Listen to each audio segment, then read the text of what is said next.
So, welcome to exclusive interview of Digital Confex. Today we have with us Golok Kumar Simli, who is Principal Advisor and Chief Technology Officer, Passport Seva Program at Ministry of External Affairs, Government of India. He will be joining as the chief guest during the Information Technology Conference happening at Le Meridian in New Delhi on 22nd September 2023. We have also Mitali Batra, who is the CEO with Digital Confex, joining this interview today. So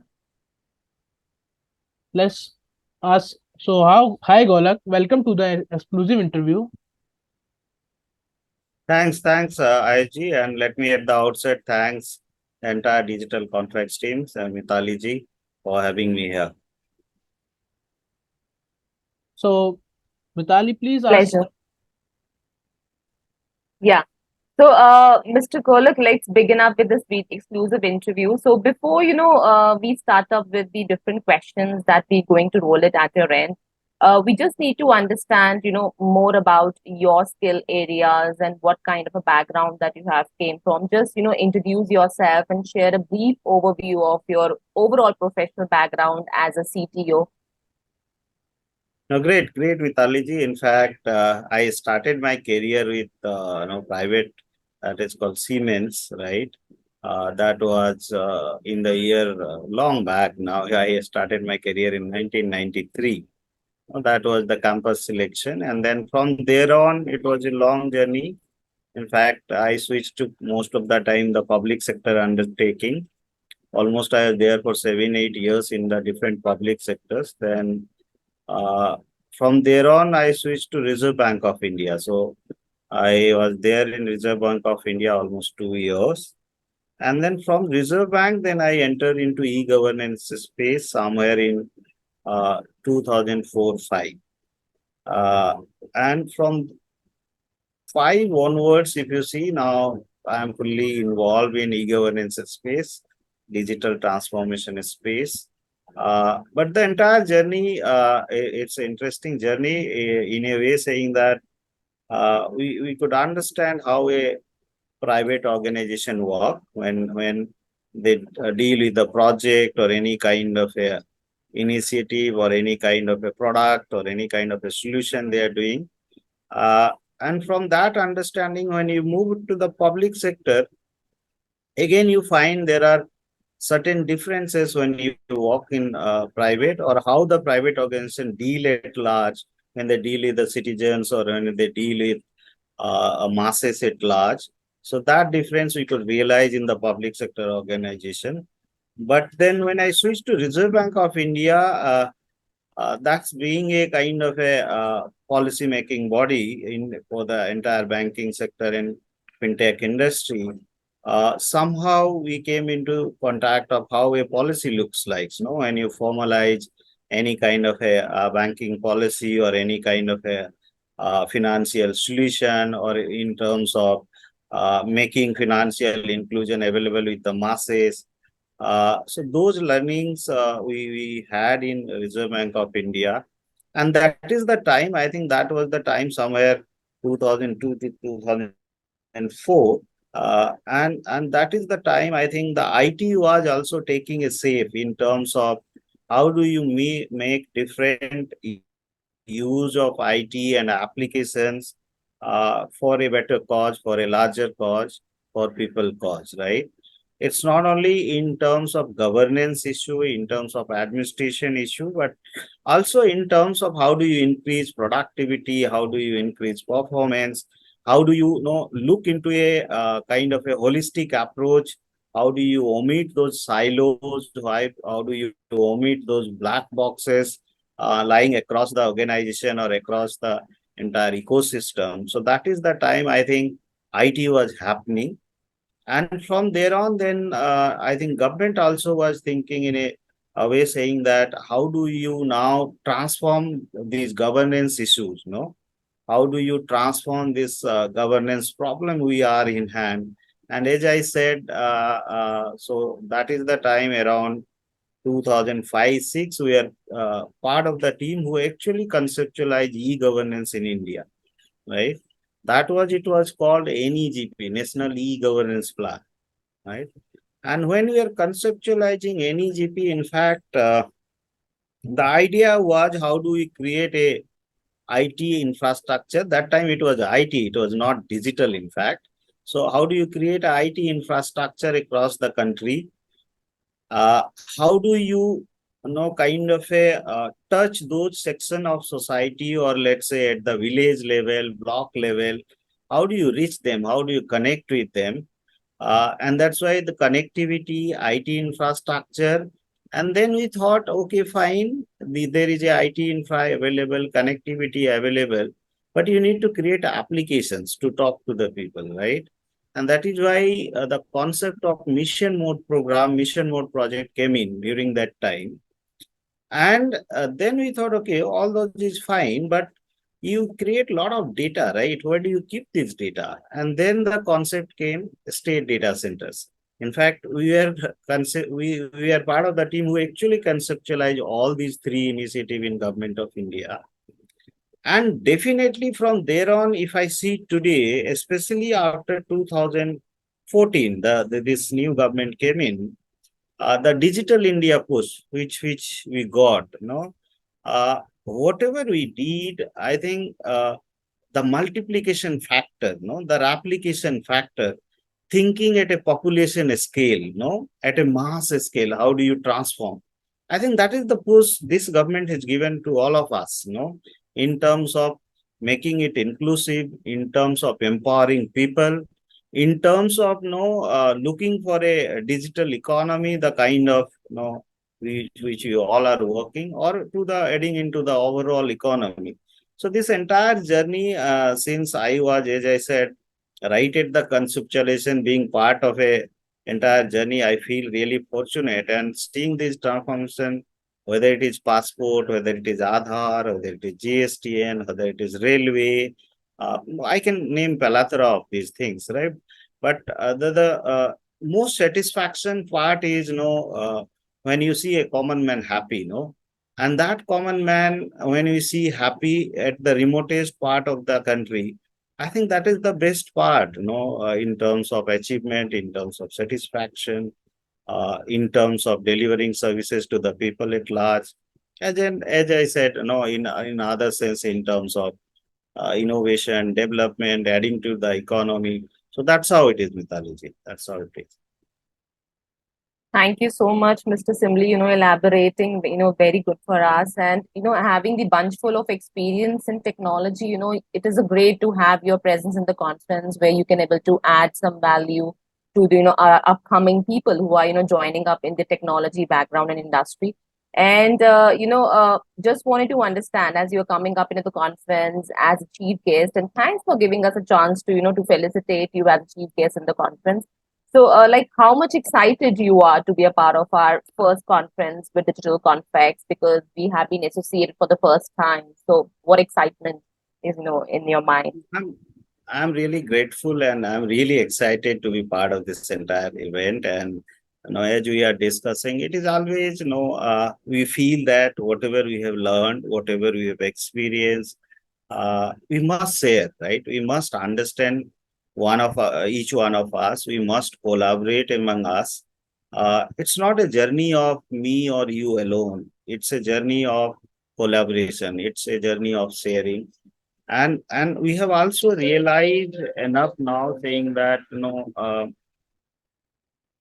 kind of it's, as I said, government alone, it's very difficult to deliver anything.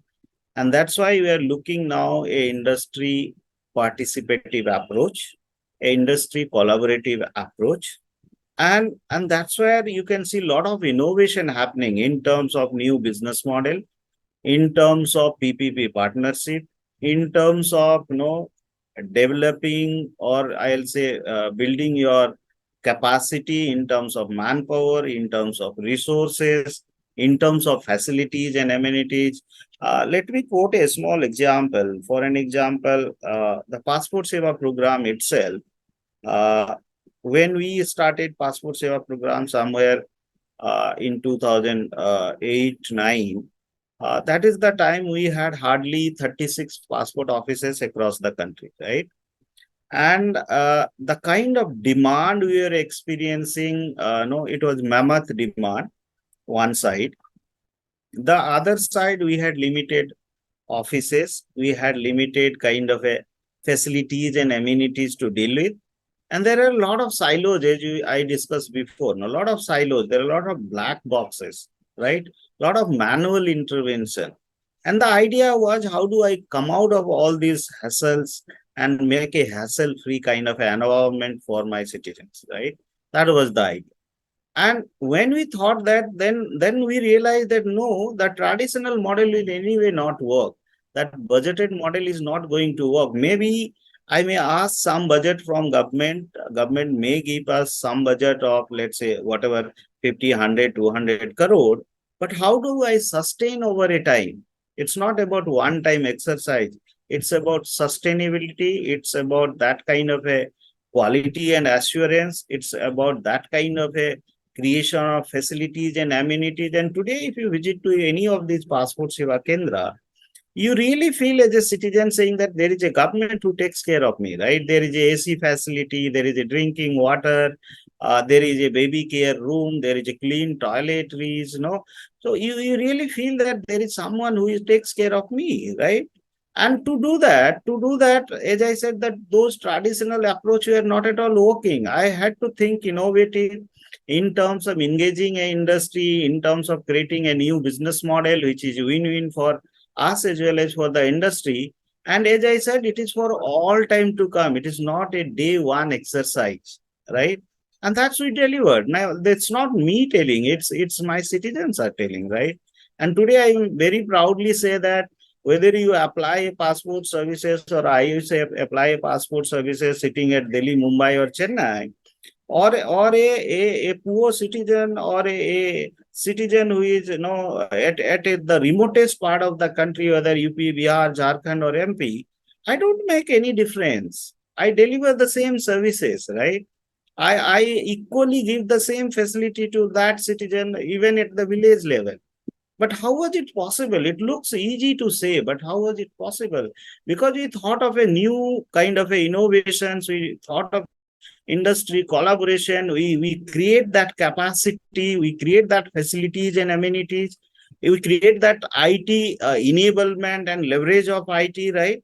So all those were only possible because we came out of those traditional, we went into a approach which is innovative, which is unique, which is holistic, no, at a population scale. Problem with us is, mythology, for me, it's not a section of people or a section of product or a section of services. For me, it's a 1.4 billion people, right? How do you deal with that?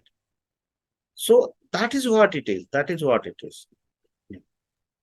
All right. Thank you so much, Mr. Simli, giving some insight about this wonderful program. So over to you, Ayush, with the more number of questions that we have for him. Thanks, Mitali. So, first question will be, you have been associated with e-governance space now more than a decade. So, how do you see this journey unfolding for the benefits of common man? No, absolutely, Ayush. That is what I think we were discussing all about, saying that the journey, how it is unfolding now is, as I said, first thing is whatever we do now, we think, no, there are two, three concepts which we work. One is the concept of democratization, we say. I mean, how do you deal with the masses at a population scale? A process of democratization, equal access to all, without differentiating between a demography, geography, literacy, illiteracy, economic conditions. I don't differentiate, right? I have to deal with a democratization process. So that is the journey we are into now. That is the most powerful journey. That is the most happening thing now, saying that I don't make any difference. Even if you are at a remote place, urban place, it doesn't matter for me, right? The second biggest factor is, how do I enable you wherever you are? I mean, anytime, anywhere, 24 by 7, any device kind of a scenario and on a secure channel. So can I enable that? And we have done that. If you ask me, that journey has begun, and this journey is going forward. Not anytime, anywhere, 24/7 kind of a scenario. The third thing is, as I said, we are innovating, every day in terms of how do we engage industry, how do we engage citizens, right? How do we engage or look into our workload? Workload, when I say data, right? Earlier, now you have plethora of data lying here and there. You don't have a data strategy. Today, we have enabled this DPDP, Digital Personal Data Protection Act. Now, after having this act in place, we must know how do we deal with our data. We must know how do we, or even do we understand our data sets well in terms of fiduciary data, in terms of configurable data, in terms of personal identifiable information, in terms of non-structured data. Do we really understand that, right? And today, whatever we are doing, whether I'm taking a on-prem kind of a solution, or let's say crowd variance kind of a solution, I must have to first understand my data sets well. I must have to understand my workload well. I must also understand my workforce well. And then accordingly, you have to develop your strategy, solutions, service delivery model, right? And then you engage areas. Ultimately, whatever you and me we are doing, it is the customers, it is the citizen, it is the beneficiary, right? And if they are not happy, if they are not feeling connected, if they are exposed in terms of security, in terms of data privacy or data security, then your entire effort is gone, right? So that is how that is how we are doing. You have already answered my next question about digital personal data protection. So I will ask, what are the major technology trends that are impacting data system ecosystem in India? No, it's another very good question. So I was saying that, as I said, now the data is getting generated from various sources. Probably your mobile is the most kind of a kind of a happening device which is generating the fastest data sets, right? For you and for wherever you are communicating through that mobile, whether you are doing a purchasing from Amazon or Flipkart, or you are taking a government services from, let's say, applying for a passport, or applying for your income tax filing or whatever, right? So these devices, these IoT devices, these different kind of devices generating a lot of data sets. The idea is the new solutions, new technologies, whatever we are developing, as I said, whether it is my on-prem solution or a kind of a hybrid solution, government will really have to also take care of a safety, security of the nations in terms of when we talk about the data, right? And that is where when we deal with this kind of a data sets, our concern is the sensitivity, the criticality, the sovereignty. In terms of government, we say sovereignty. You ensure that these are not compromised at any cost, right? And that is why when you are developing solutions, right, and to protect that data, to protect you or protect your personal identifiable information, the strategy we need to follow, the technology we need to adapt, saying that how much, I always say that, the visibility or the observability you have, whether it is a kind of your own solutions, whether you are writing some applications, engaging with some partner, or engaging with some industry, engaging with your own workforce, right? But are you having that visibility? Are you having that observability end to end, right? If you are any solution for the sake of you are adapting, whether you are engaging like that solution is coming from a industry or it is your in-house development, ensure that that visibility you have, that traceability you have, that, and tomorrow any kind of compromise happening or breach happening, whether in terms of services, portfolio or product, or in terms of data, where do you fall back? You fall back with those compliances, those regulations, those law of the land. So the very other important part is whatever we are doing, are your rules of engagement intact. When you say rules of engagement, that is the compliances, that is the regulations, that is the land of the law. For an example, now the DPDP Act, right? The other one more thing I must point out, saying that, you know, if you see the global phenomenon, what we are also observing, the mobility of workforce and the mobility of workplace. This is globally it is happening. It's a global phenomena, right? And especially after COVID-19, the entire boundary has become boundaryless, you know. And if you see the other way, the way the global economy is evolving, especially the digital economy, there is no boundary, right? Now, if that is the scenario you're working, think of those technology, think of those solutions, think of those products, right?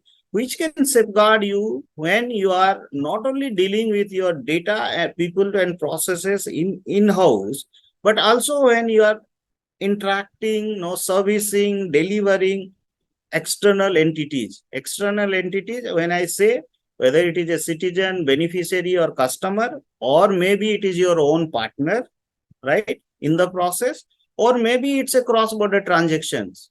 For an example, I have all my global embassies and consulate across the world, right? When I'm interacting, it's not only the law of the land, Indian law of the land, right? It's also where my embassy is located. So all of these concerns, it looks very easy, when you speak on a term or in a buzzword. But when you actually build those solutions, when you actually have to adhere those, follow those, is that are you prepared in all sense? As I said, in terms of people, in terms of processes, in terms of technology, but don't forget the rules of engagement. That is the law of the land. Yeah. Thanks, Golok. It was great connecting with you, and I am thrilled with your excitement to join our conference.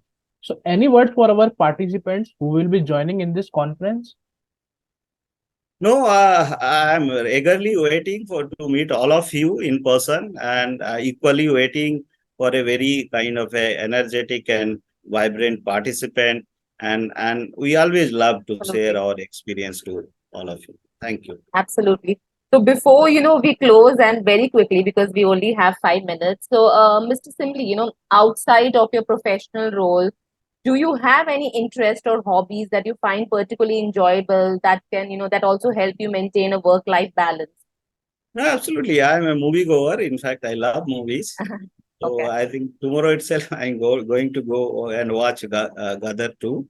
Oh, Gada 2 So has been an amazing movie. So yes. Ayush and I already had, watched this Wow. movie. So I'm sure I'll have a good experience. Other than this, I love reading. I love internet, doing a lot of research on the internet. A lot of my articles, videos you'll find in the internet. So that's the life. And of course, I definitely find out time for my family at large. Absolutely. That's very important. And that's very, the priority of a life, keeping, our busy schedule in mind. So, one more thing, a quick one advice that you would like to give to the young professionals who are aspiring to become a successful technologist or future CTOs. A very one quick advice. No, my message to the young audience is, no, make it happening. No, I always say that, no, someone's look for the kind of, we say, manjil, and then they start working on that journey. But there are peoples whose manjil itself is a journey. That's how one should be, and that is the way at least I experience myself. You never Absolutely. stop. You work on any field you are working. Mhm. IT and technology is bound to be there. It is part and parcel of your life itself. So be a good people, be a good human being, whatever you do. That's how the message is. So thank you. All right. Thank you so much. Ayush, your last words. Great. It was good to know. Thanks for your time today, Golok, and to all the participants. Don't miss this session happening on Information Technology Confex on 22nd September 2023 presented by Digital Confex at Le Meridian in New Delhi. Get a great chance to connect with him in person. See you soon, Golok and Mitali. Thank Thank you you. so much for your valuable Gayatri. time today, Mr. Right. Simli. Namaste. Thank you. Thank you. Namaskar. Thank you.